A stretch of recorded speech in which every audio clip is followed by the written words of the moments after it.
और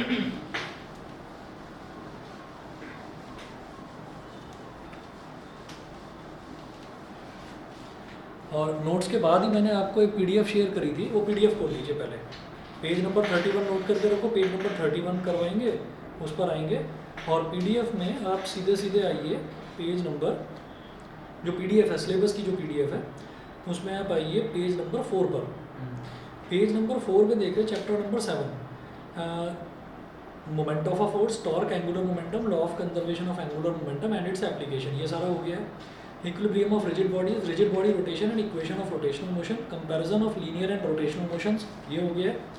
अब जो अगला जो लास्ट वाला पैराग्राफ बचा हुआ है ना, सिलेबस को ये जो चैप्टर 7 है इसको 4 पैराग्राफ्स में डिवाइड कर रखा है। तो जो 4th पैराग्राफ है उस पर हमें मोमेंट ऑफ इनर्शिया करना है, डेफिनेशन सिर्फ, और कुछ ज़्यादा डिटेल में नहीं। रेडियस ऑफ गायरेशन, इसकी भी डेफिनेशन है, बहुत लंबा चौड़ा कोई डेरिवेशन नहीं है इसका। उसके बाद है values of moments of inertia for simple geometrical objects, ठीक है। तो सिर्फ हमको वैल्यूज़ उनकी याद करनी है। उनका डेरिवेशन हुआ करता था, अच्छा खासा बड़ा चैप्टर था ये, वो सब हटा दिया है। लिखा है, स्पेशली लिखा हुआ है ब्रैकेट में, नो डेरिवेशन, तो उनकी कोई डेरिवेशन नहीं। Theorem of perpendicular axis, theorem of parallel axis सब हटा दिया, नहीं करना। तो moment of inertia page number 31 पर। अब आप वापस आ जाइए, 3 टॉपिक्स बचे हुए हैं, moment of inertia, radius of gyration और मोमेंट ऑफ इनर्शिया की कुछ ऑब्जेक्ट्स की वैल्यूज, जैसे रिंग होता है, रॉड होता है, ठीक है, और सर्कुलर डिस्क होता है वो। आप आ जाइए यहाँ पर पेज नंबर 31 पर, अपनी वाली जो नोट्स की जो पीडीएफ है उसमें। तो पेज नंबर 31 पर देखिएगा, moment of inertia. The moment of inertia of a rigid body about a fixed axis is defined as the sum of the products of the masses of the particles constituting the body and the squares of their respective distances from the axis of rotation, ठीक है। इसका मतलब क्या है कि हम ये कहेंगे कि अगर कोई भी बॉडी है, उस बॉडी में मैंने ये कहा कि वो बॉडी ना वो 50 पार्टिकल्स से मिलकर बनी है। वैसे तो पता नहीं कितने होते हैं, इनफाइनाइट नंबर ऑफ पार्टिकल्स होते हैं, मैंने बोला 50 पार्टिकल्स से मिलकर बनी है। तो 50 के 50 पार्टिकल्स का कुछ ना कुछ मास तो होगा, उनका मास लिया और एक्सिस ऑफ रोटेशन से उनका डिस्टेंस कितना है, उस डिस्टेंस का स्क्वायर करा, उसको मास में मल्टीप्लाई करा। मतलब अगर पहला जो ऑब्जेक्ट है उसका मास, मतलब पहला जो पार्टिकल है उसका मास मान लीजिए m1 है, उसका एक्सिस ऑफ रोटेशन से डिस्टेंस मान लीजिए r1 है, तो r1 का स्क्वायर करो m1 में मल्टीप्लाई करो। ऐसे ही r2 का स्क्वायर करो m2 में मल्टीप्लाई करो, r3 का स्क्वायर करो m3 में मल्टीप्लाई करो और सबको ऐड कर दो। इसको बोलते हैं मोमेंट ऑफ इनर्शिया, ठीक है। तो देखिएगा यहाँ पर है, suppose a body consist of n particles of masses m1 m2 m3 till mn situated at distances r1 r2 r3 till rn respectively from the axis of rotation. So moment of inertia is given by I is equal to, moment of inertia is given by ये एक diagram भी बना रखा है, diagram देख लीजिए, ये इधर है z एक्सिस,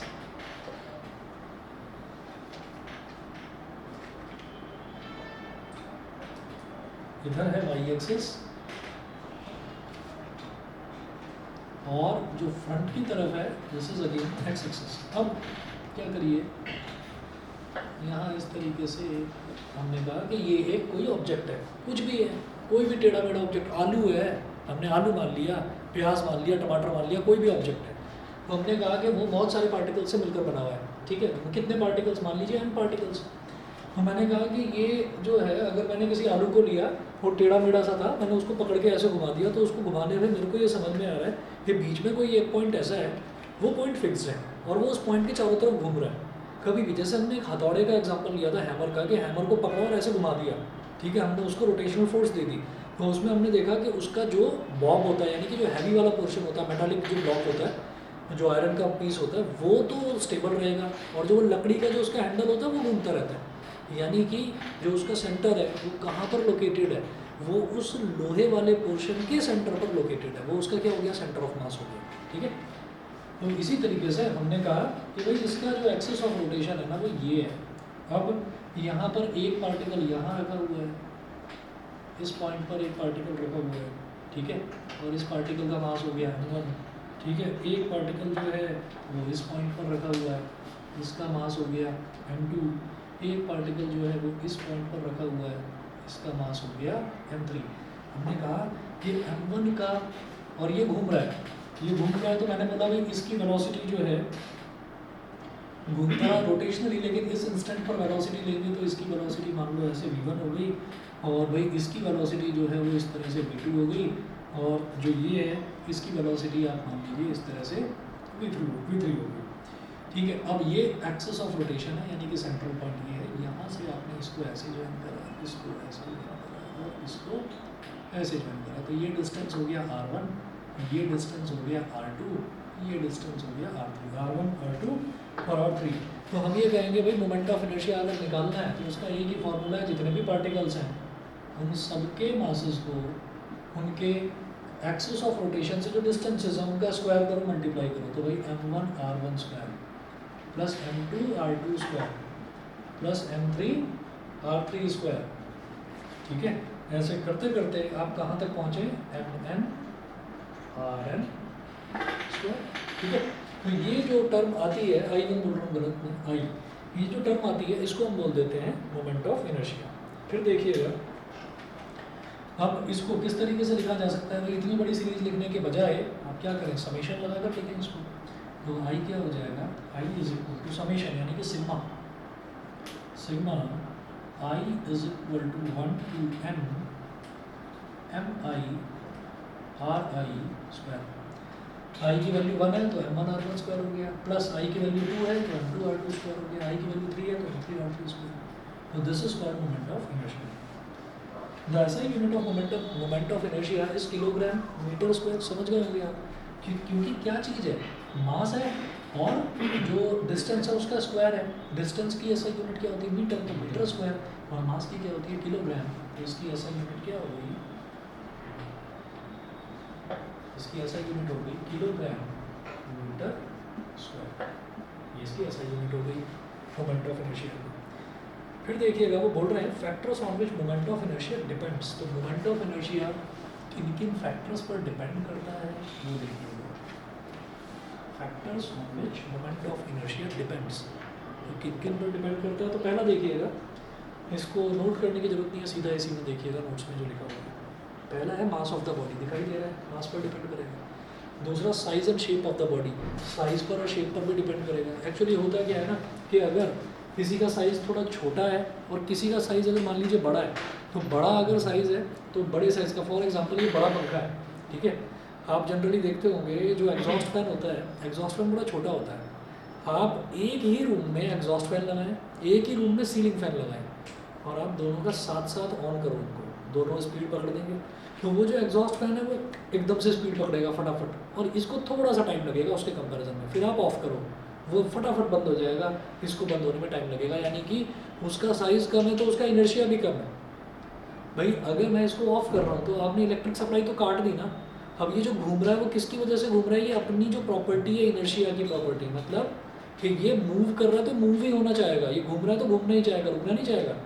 और वो जो है वो भी यही, तो उसका भी तो रोटेशनल मोशन है, तो भाई वो जल्दी क्यों बंद हो गया और ये देर से क्यों बंद हुआ, क्योंकि उसका साइज़ कम है, उसका मास कम है। तो ये इन सब चीज़ों पर डिपेंड करता है। मास तो पहला फैक्टर हो गया और दूसरा फैक्टर जो है वो साइज और शेप हो गया।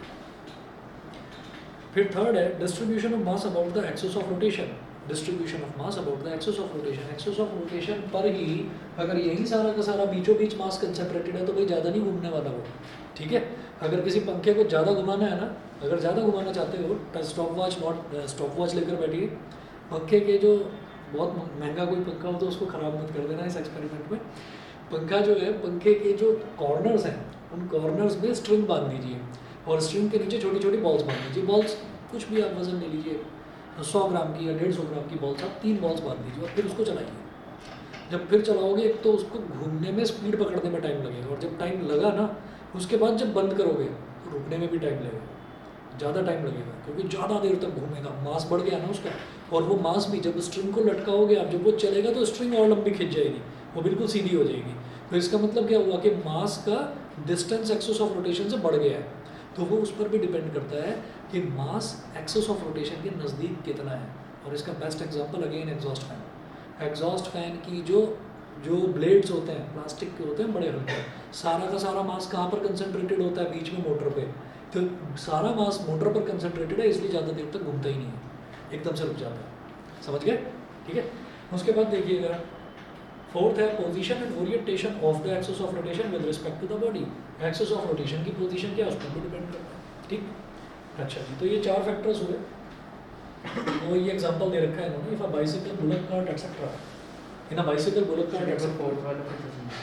फोर्थ वाला जो है ये है position and orientation of the axis of rotation with respect to the body. इसमें क्या है कि एक्सिस ऑफ रोटेशन की पोजीशन पर भी डिपेंड करता है। मान लीजिए कि वही हैमर का एग्जांपल ले लीजिए,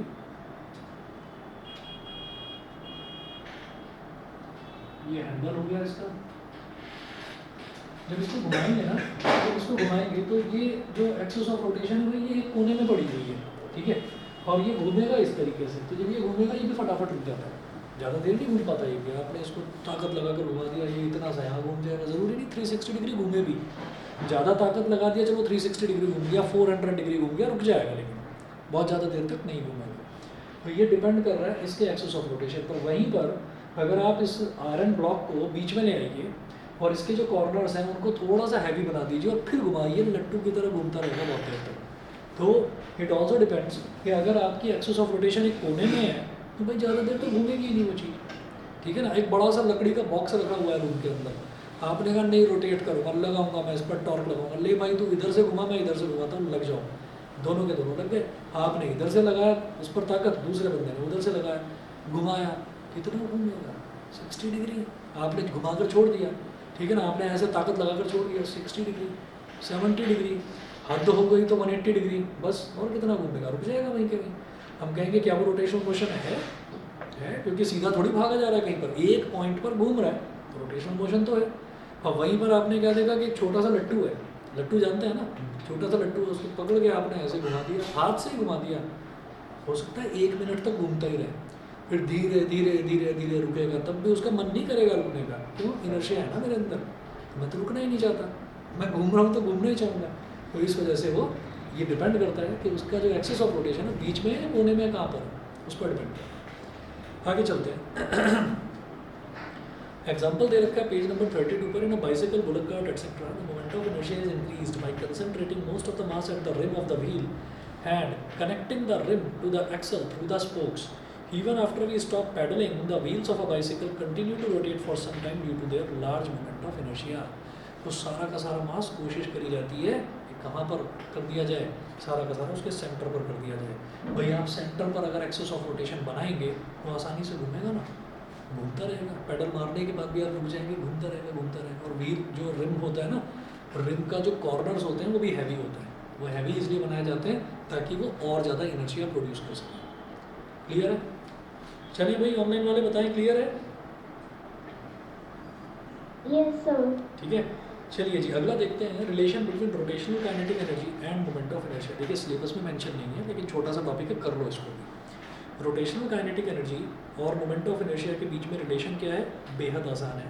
आप ये देखें कि जब हम लीनियर वेलोसिटी की बात करते हैं और एंगुलर वेलोसिटी की बात करते हैं तो इसका रिलेशन होता है v is equal to R omega, v is equal to R omega. तो अगर मैं पार्टिकल 1 की वेलोसिटी की बात करूं तो v1 is equal to r1 omega, ठीक है। ओमेगा 1 क्यों नहीं बोल रहे इसको, ओमेगा 1 इस वजह से नहीं बोल रहे क्योंकि ओमेगा होती है एंगुलर वेलोसिटी, वो पूरे ऑब्जेक्ट की होती है। तो इसमें जितने भी पार्टिकल्स हैं ना वो सबकी एंगुलर वेलोसिटी वो सेम होगी, कि कितना एंगल घूमा और कितने सेकंड में कितना एंगल घूमा, तो वो वेलोसिटी उनकी सबकी सेम होगी। ठीक, अगर ये वाला जो है पार्टिकल अगर ये 30 डिग्री चला गया तो ये भी 30 डिग्री आगे चला जाएगा 1 सेकंड के अंदर, तो दोनों की एंगुलर वेलोसिटी सेम होगी। हजारों पार्टिकल हो, एंगुलर वेलोसिटी सबकी सेम होगी, लीनियर वेलोसिटी अलग अलग होगी। क्यों, इसमें लीनियर वेलोसिटी इस डायरेक्शन में, इसकी लीनियर वेलोसिटी इस डायरेक्शन में हो गई है ना, अलग अलग वेलोसिटी की डायरेक्शन तो अलग अलग हो गई ना, हो गई अलग अलग। तो देखिएगा हमने ये बोला कि v1 is equal to r1 omega, इसी तरह से v2 is equal to r2 omega, इसी तरह से v3 is equal to r3 omega, ये सब कुछ हो गया। फिर मैं ये कहूँगा total kinetic energy of rotation, तो आप टोटल काइनेटिक एनर्जी निकालें इस पार्टिकल की, इस ऑब्जेक्ट की। तो इसमें बहुत सारे पार्टिकल्स हैं, n पार्टिकल्स हैं, तो total ke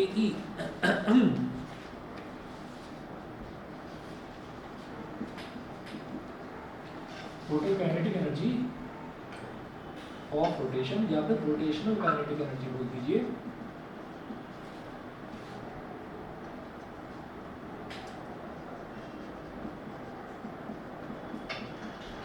half m1 v1 square plus half m2 v2 square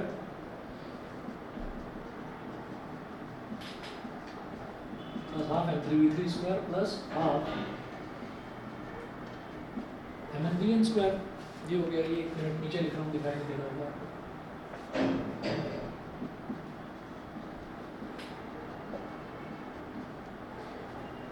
अब क्या करें, ये जो v1 v2 v3 इन सब की वैल्यू डाल दो इसमें, ठीक है। तो हाफ m1 v1 की जगह क्या डालेंगे, r1 ओमेगा, उसका स्क्वायर है तो क्या हो गया r1 स्क्वायर ओमेगा स्क्वायर। इसी तरह से हाफ m2 v2 की जगह आप डालेंगे r2 ओमेगा और उसका स्क्वायर है तो वो क्या हो जाएगा half m2 r2 square omega square half m3 r3 square omega square. ऐसे करते करते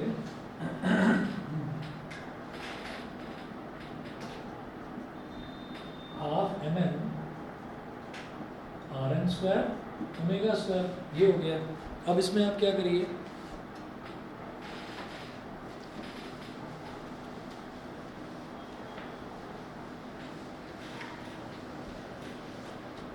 अब आपको यहाँ पर दिखाई दे रहा है कि भाई हाफ और ओमेगा स्क्वायर ये दो टर्म्स ऐसी हैं जो कॉमन आ रही हैं, इसमें कॉमन ले लो।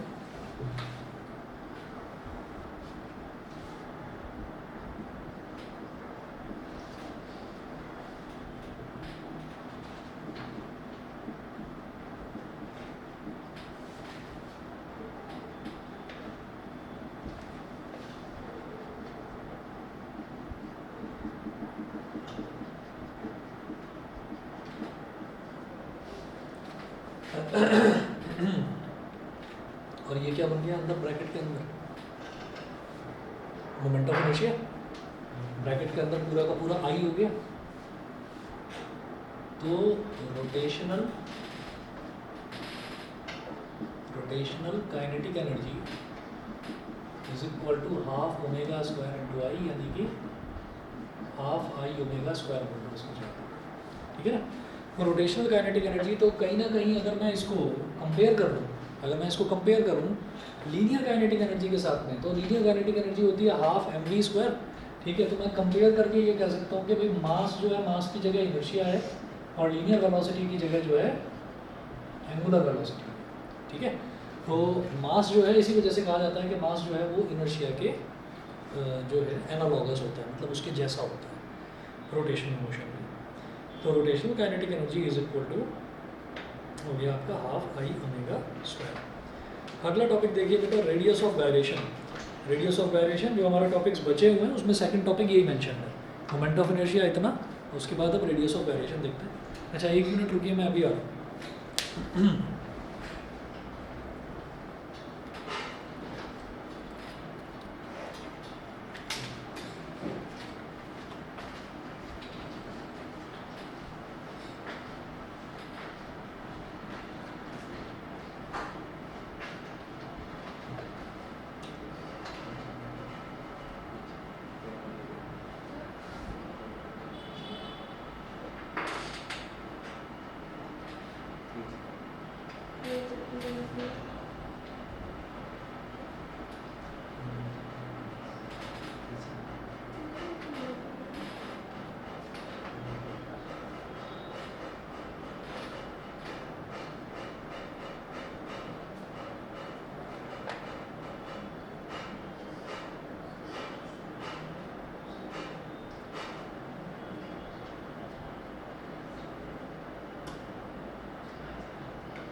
Radius of gyration. The radius of gyration of a body about its axis of rotation may be defined as the distance from the axis of rotation at which, if the whole mass of the body were concentrated, its moment of inertia about the given axis would be the same as with the actual distribution of mass. It is denoted by K.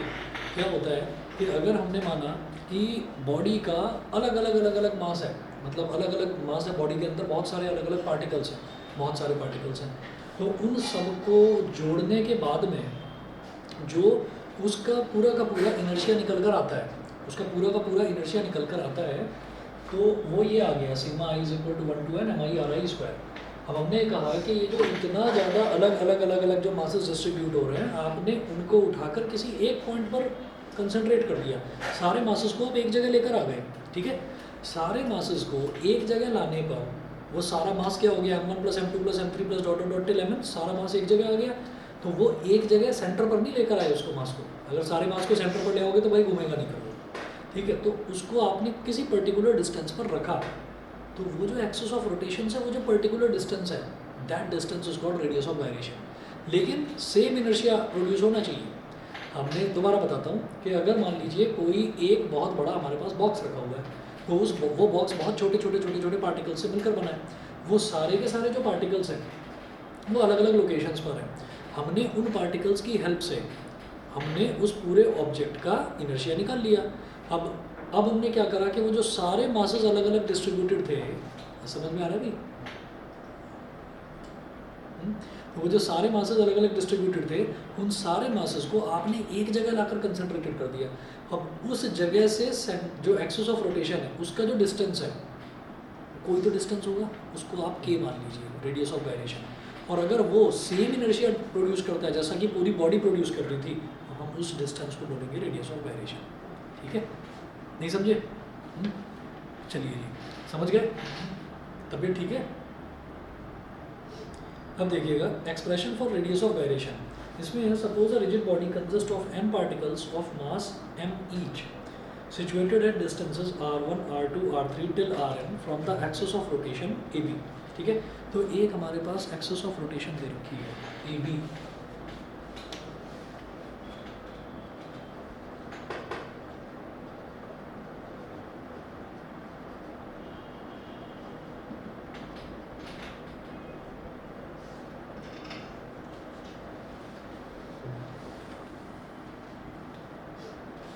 ये है मेरे पास AB,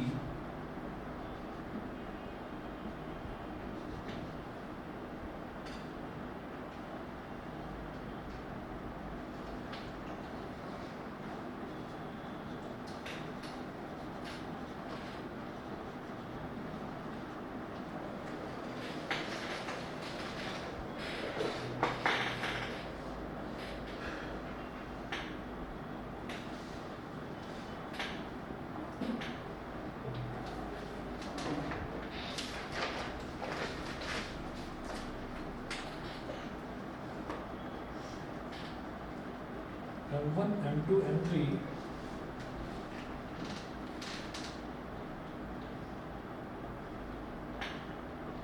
ऐसे करते करते हमको मान लिया M, तो अलग अलग जगह डिस्ट्रीब्यूटेड है मास।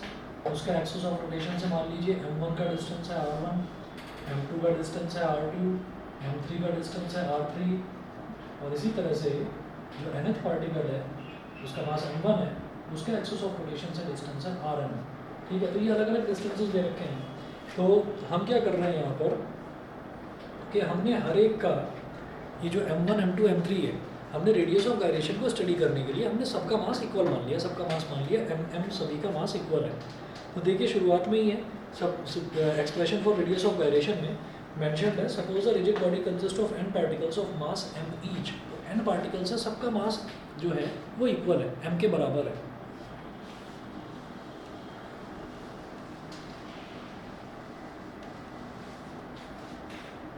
तो ये है गिवन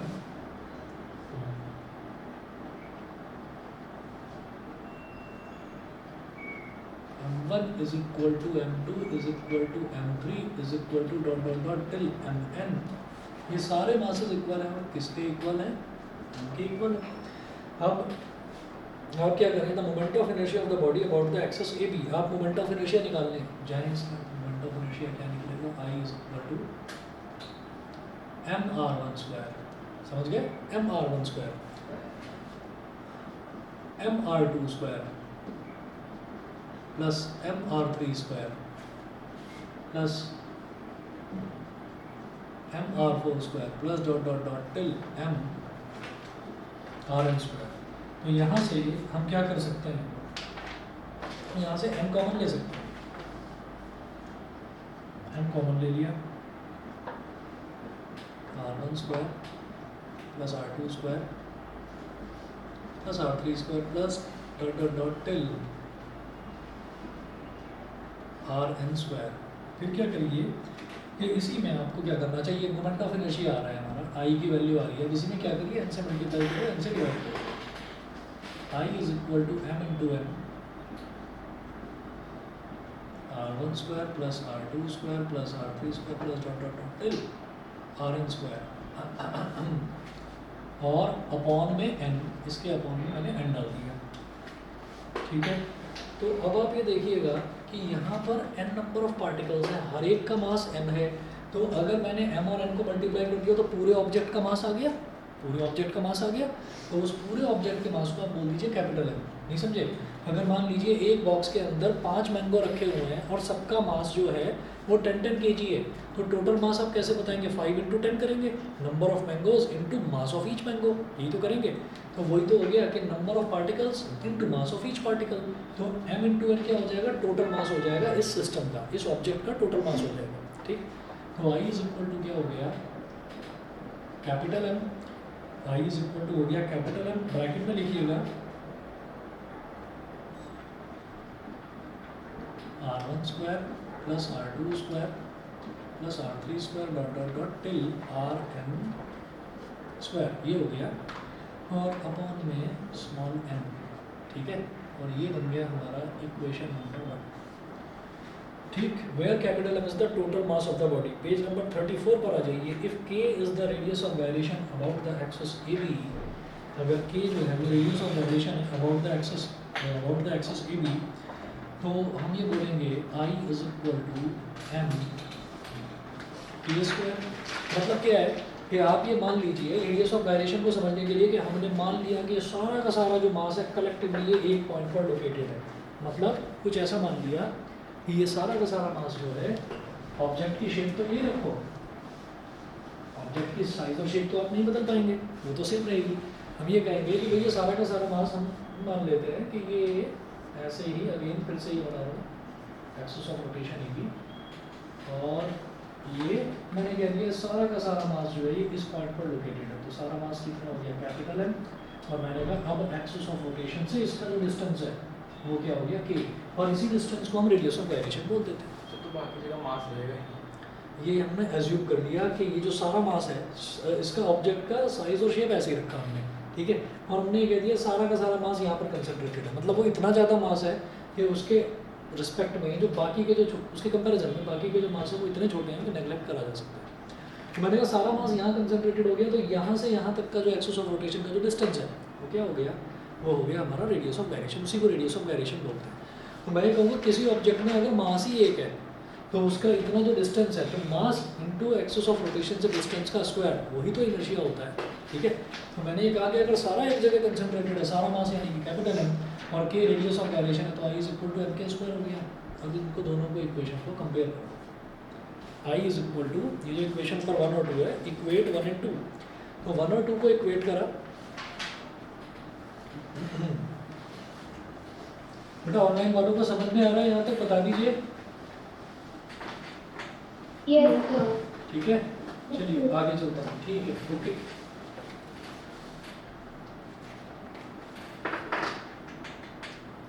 तो क्या हो गया, m k square is equal to capital M r1 square plus r2 square plus r3 square plus dot dot dot till rn square, ठीक है, और अपॉन में n स्मॉल n। अब कैपिटल M से कैपिटल M को गायब कर दो, तो k स्क्वायर की वैल्यू ये आ गई ना।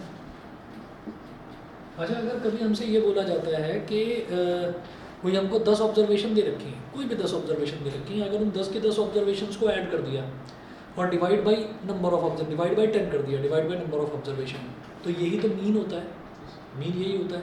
अब मैं क्या कर रहा हूँ कि अगर मैं निकाल रहा हूँ तो मैं कर क्या रहा हूँ, मैं ना मीन ले रहा हूँ, r1 square plus r2 square plus r3 square plus dot dot dot dot till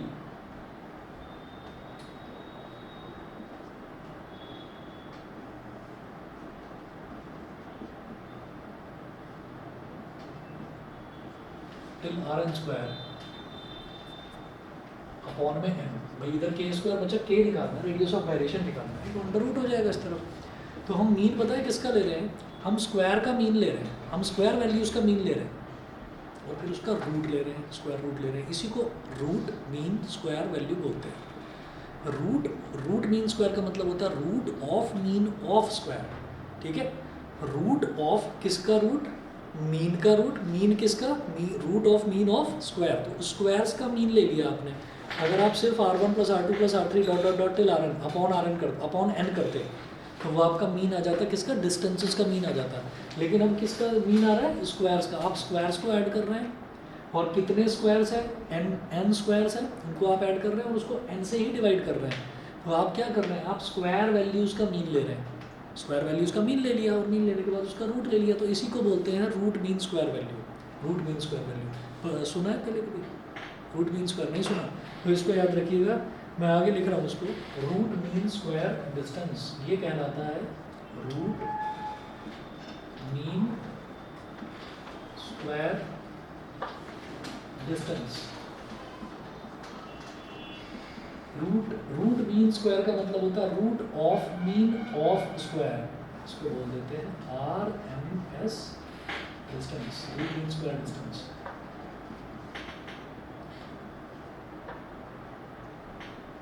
root mean square distance ये हो गया। Hence radius of gyration of a body about an axis of rotation may also be defined as the root mean square distance of its particles from the axis of rotation. So this was radius of gyration. समझ गए जी, clear, ठीक है। ये जरा सा मामूली सा इसका डेरिवेशन है, ये कर लेना। रोटेशनल काइनेटिक एनर्जी और आपका मोमेंट ऑफ इनर्शिया, उन दोनों में रिलेशन क्या होता है, वो मोमेंट ऑफ इनर्शिया की डेफिनेशन, इतना। इसके बाद moment of inertia of some solid bodies करना है, डेरिवेशन नहीं करना है उसका। तो जी अगला जो टॉपिक है ये पेज नंबर 34 पर ही, थ्योरम ऑफ परपेंडिकुलर एक्सिस, इसको हटा दो, नहीं करना है हमको। उसके बाद 35 पर नीचे की तरफ है थ्योरम ऑफ पैरेलल एक्सिस, ये भी नहीं करना है। उसके बाद आप आ जाइए moment of inertia of a thin circular ring, तो इसका सिर्फ फॉर्मूला करना है, डेरिवेशन नहीं करना। कैसे थ्योरम लगी है, पैरेलल एक्सिस लगी, परपेंडिकुलर एक्सिस लगी, कैसे लगी, नहीं करना। तो देखिएगा अब एक ना टेबल मैं बना रहा हूँ और वो आप जो है ना इसमें नोटबुक में अपने नोट कर लीजिए। मैं आपको बता रहा हूँ कि किस किस का आपको लिखना है। तो 6-7 है मेरे पास, ज़्यादा से ज़्यादा, उसके अलावा नहीं है, सिर्फ फॉर्मूले लिखना है, डेरिवेशन है ही नहीं। ये सारा मिटा दो, बताइए ऑनलाइन वाले बच्चे बता दें भाई, यहाँ तक क्लियर है ना, चले आगे। चलिए ठीक है।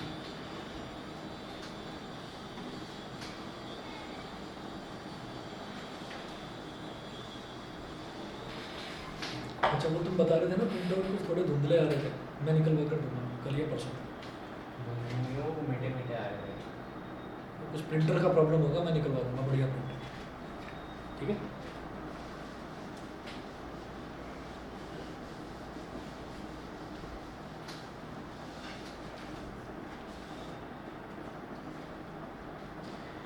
Moment of inertia of a thin circular ring. अच्छा रिंग में, रिंग ये समझिएगा कि रिंग में जो है जो मोमेंट, जो आपका एक्सिस ऑफ रोटेशन है वो रिंग की बॉडी पर तो लाई नहीं करता, हवा में लाई करता है बीच में, ठीक है।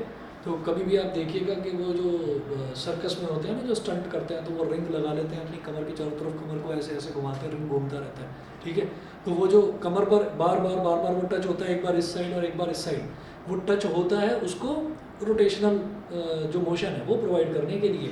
लेकिन उसका सेंटर जो है वो हवा में ही रहता है, उसका सेंटर कहीं सॉलिड, उसके सॉलिड पोजीशन पर कहीं भी सेंटर नहीं है। रिंग जो है, रिंग ऐसे है और जो उसका सेंटर है वो बीच में है, हवा में है। तो आप ये देखिए moment of inertia of a ring about an axis through its centre and perpendicular to its plane. तो मोमेंट ऑफ इनर्शिया को बार बार पूरा पूरा ना लिखकर एम आई लिखेंगे, एम आई, और पहला लिखें A, M I of a ring, M I of a ring about an axis through its centre,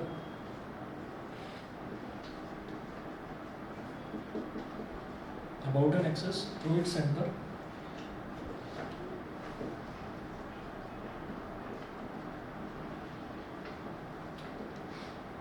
and perpendicular to its plane.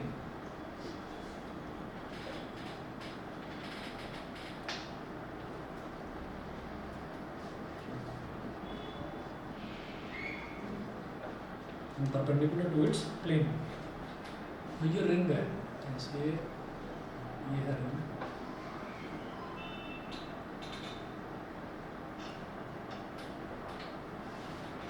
इसका सेंटर यहाँ पर होगा, मतलब रिंग पर लाई नहीं करेगा, इसका सेंटर हवा में होगा, बीच में होगा, ये खाली एरिया। तो moment of inertia of a ring about an axis through its centre and perpendicular to its plane. ठीक, तो रिंग जो है ना, रिंग वैसे तो ऐसे होती है ना,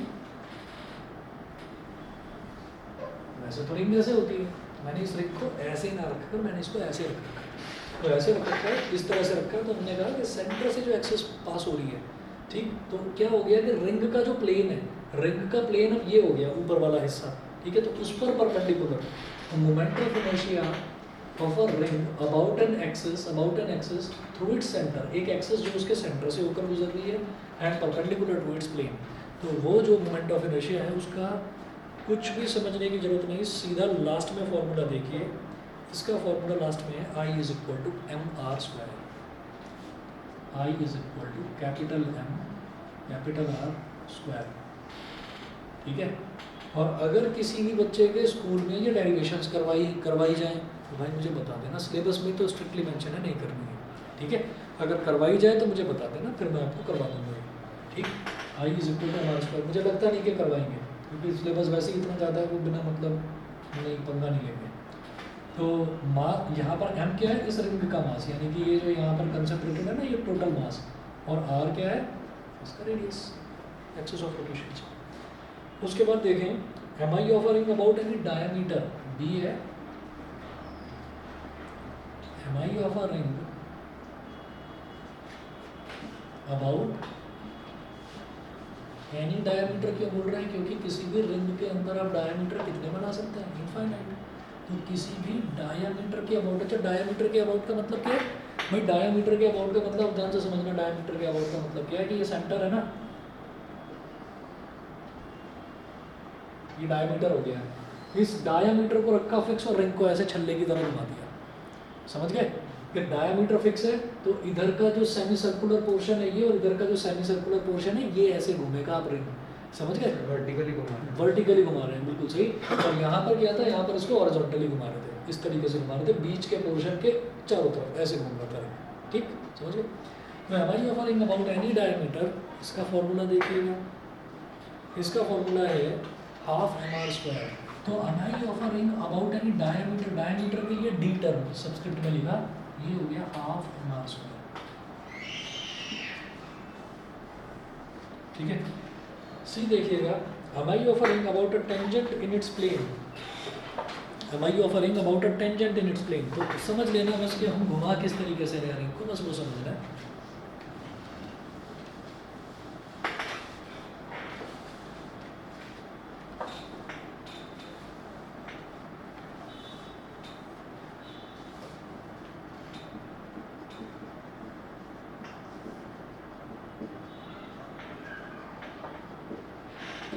Offering about any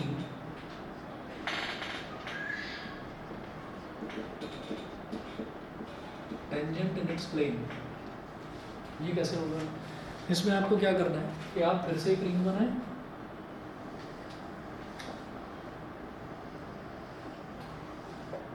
ठीक है, ये इसका सेंटर हो गया, और यहाँ आपने रिंग पर एक टेंजेंट बना दिया, इसका मतलब क्या है कि वो राजस्थानी पंखा होता है ना, हाथ का पंखा होता है, उसमें एक वो मतलब बीच में वो लकड़ी का वो लगा रहता है, उसको ऐसे ऐसे ऐसे ऐसे घुमाते हैं, है ना। तो it is just like that कि ये जो गोल वाला पोर्शन है ना, ये गोल वाला पोर्शन पूरा का पूरा ऐसे घूमेगा, पूरा का पूरा ऐसे घूमेगा इस टेंजेंट के अबाउट, ठीक है। तो इस टेंजेंट के अबाउट, तो अब आप जो देखें इसका मोमेंट ऑफ इनर्शिया, बड़े इंटरेस्टिंग डेरिवेशंस हैं इनके ऊपर, चलिए हटा दिया कोई बात नहीं। Moment of inertia about any tangents is equal to 3/2 mr²।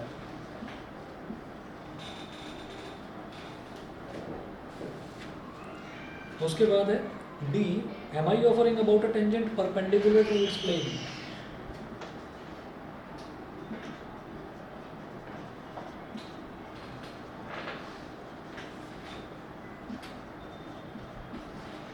M I of ring about a tangent